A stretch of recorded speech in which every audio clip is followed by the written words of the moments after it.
Hey guys, and welcome back to the two-part series on my build of the Skoda Mortar vignette. In this video we will continue the build by doing the vignette or diorama, if you prefer. I have actually never built anything like this before, so this might be a fun watch. And maybe you can watch my mistakes and not make them yourself. The style that I'm after is something along the line of a First World War setting. Not sure where, but the mortar has the colors that the Austro-Hungarians would have used, so the Eastern or Italian front seems most in place. And I finally get to use my foam saw that I bought a while ago. This thing is amazing, so easy to get straight cuts. This is of course doable with a knife too, but it gets the job done so much quicker.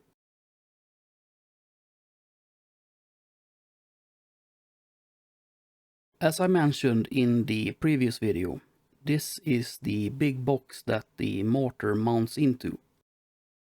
Building this box is really straightforward since it's literally just a box with some eyelets on it.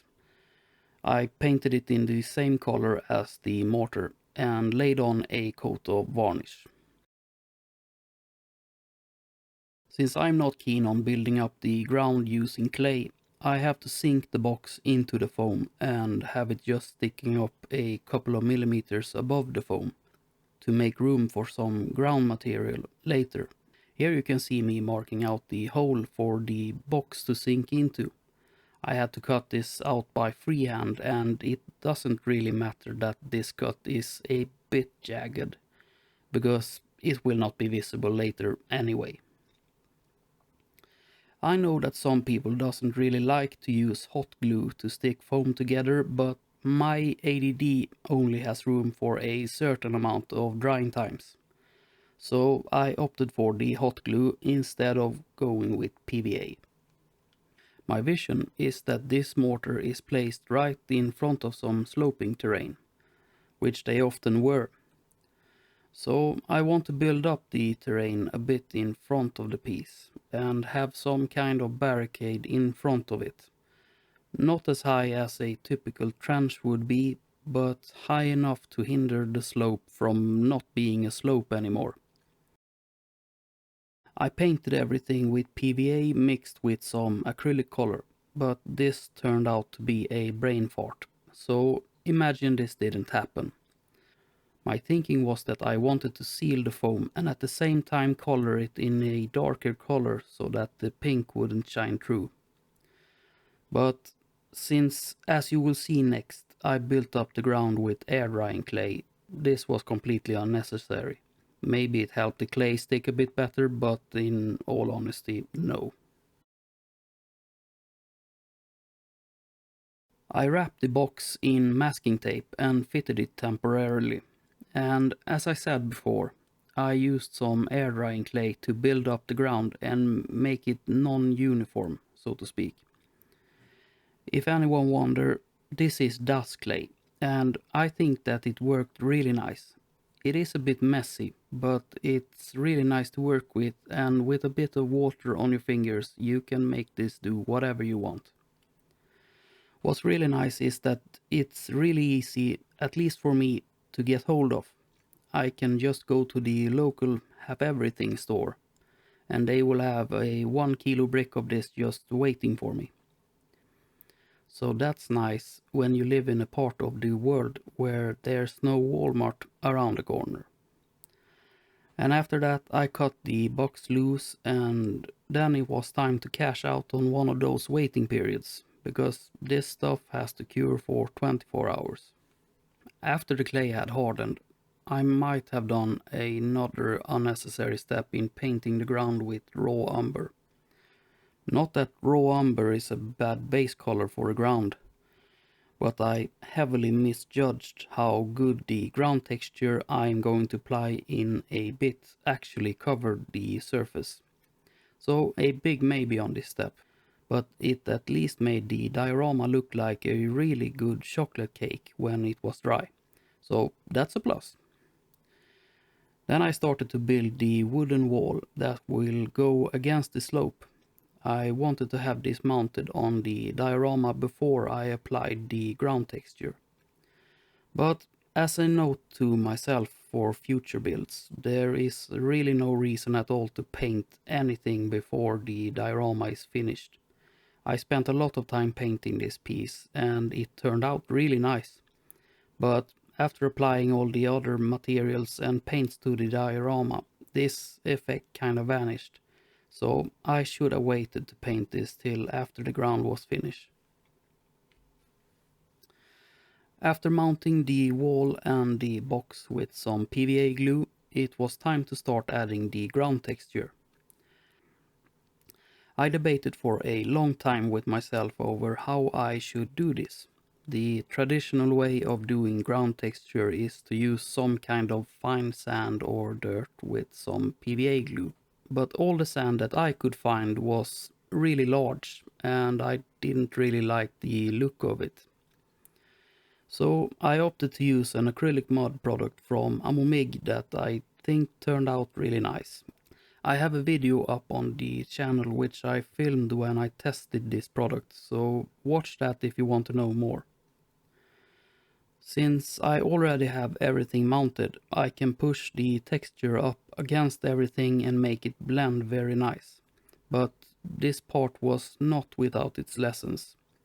A thing that I learned for future projects is to always have some kind of rim around the edge of the diorama.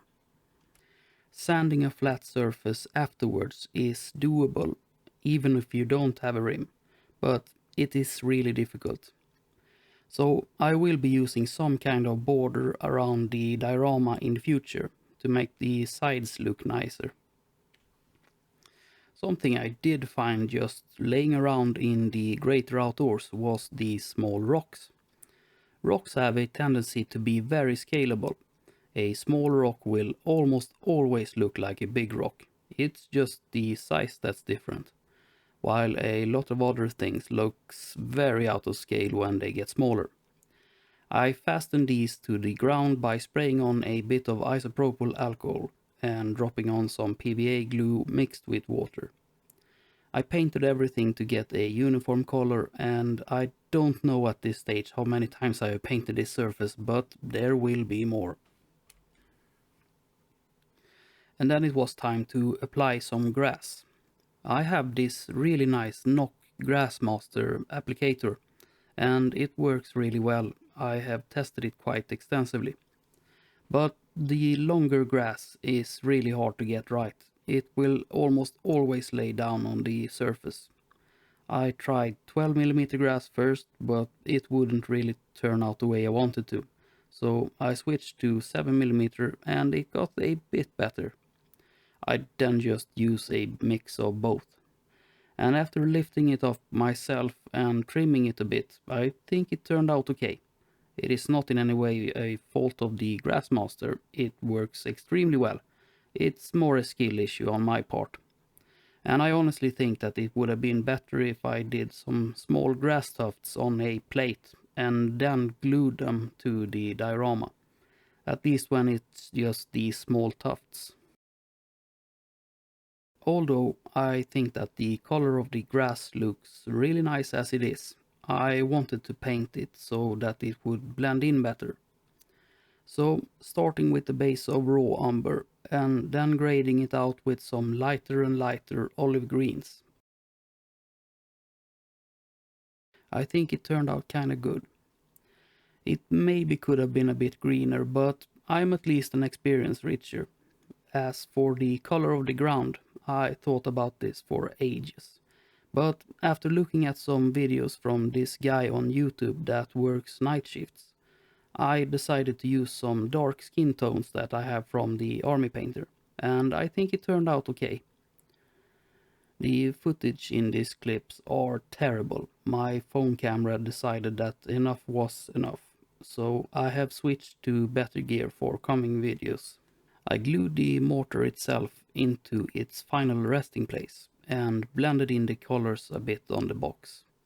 And as my girlfriend said, this thing needs more depth. So it was time to start painting the rocks and accentuate things. And I didn't do anything fancy, I just painted them in a dark gray as a base color and used a lighter gray for highlights. But doing this on its own gave the whole diorama more depth, and I then followed up with a dark brown wash to accentuate the rocks, which further added to that. And after trying to sand the sides the best that I could, I painted them black. I glued that little crank in place that always had a tendency to break loose, and I touched up the barrel with some gunmetal pigment and added some soot on the muzzle, which almost looks brown, but it is a black pigment. And doing that, I think that concludes the build. For it being what it is, a first try, I think this turned out quite okay. Sure, it could have been way better, and there are many people that do this way better than me, but you have to start out somewhere, and this was it for me. I learned a lot of things that I will take with me for future builds, which I hope that you guys want to watch. What do you think of this build? Please comment below. And don't forget to like this video if you did, and subscribe to the channel if you want to watch more in the future. Until next time, be kind to each other and have the best of days.